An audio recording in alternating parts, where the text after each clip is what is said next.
Tagalog question. Pangalan, edad. Jose Sharon, 31 years old. Edad, address. Bagong baryo, Caloocan City.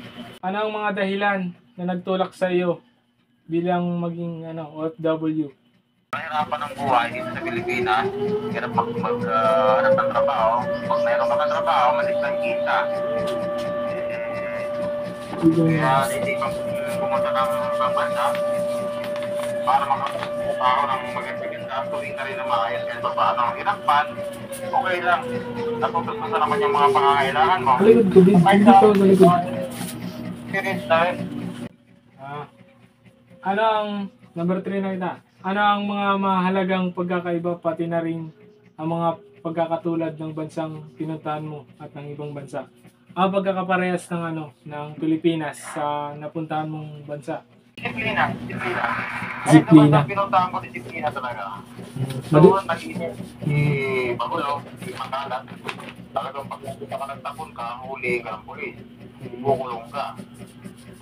At saka pag naka-short ka, bawal yun. Maglakad-lakad ka sa labas, huli ka ng pulis. Bawal ka din yun, patakaran mo. At saka yung mga pagsasalita ng mga hindi maganda, bawal din yun.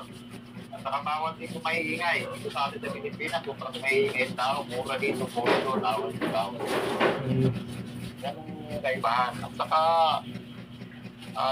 ano ba? Ano ba yung tanong mo? Number 4. Ano ang mga problema at hamon na iyong naranasan sa bansang pinuntahan mo? Problema? Oo, mga hamon na naranasan mo. Ang problemang mararanasan mo doon, siyempre, number 1, financial. Kasi, saka yung trabaho. Mainit kasi sa Saudi Arabia, saka mahirap yung trabaho. Saudi Arabia. Kasi yung oras ng trabaho mo doon, hindi pwede yung 20 na lang dito. Hindi pwede yung sa ibang bansa.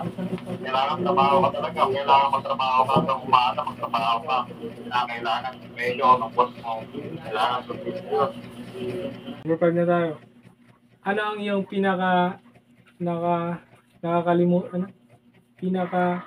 nakakalimutang karanasan habang namumuhay at nagtatrabaho sa ibang bansa? Nakakalimutang karanasan sa ibang bansa. Ay, sa karanasan walang handot. Walang magandang karanasan. O kahit pa paano, maghihirap ka talaga. Kasi yung karanasan, ngayon nga, trabaho ka ng 16 hours a day minsan.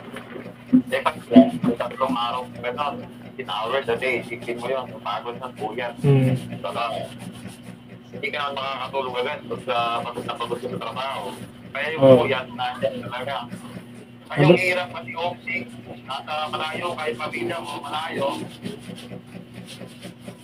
Saka yung nakakabit natin, pag-iba yan. Tuwing sa'yo ng mga ibang lahi, doon parang katulog lang. Wala kang kwenta, parang tusan ka lang. Okay. Number 7, nararamdaman mo ba na parang estranghero ka sa sarili mong bansa at pamilya dahil matagal kang nawala sa kanila?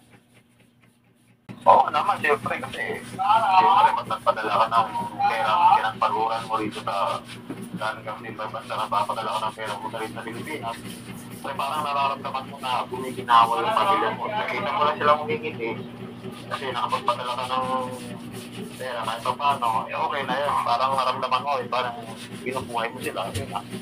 Malaking bagay yun. Saka sa ibang bansa natin, siyempre, nakatulong ka. Naapektuhan ng pagiging OFW ang iyong relasyon sa iyong sa pamilya? Naapektuhan ba ng pagiging OFW? Hindi naman, depende siguro sa tao.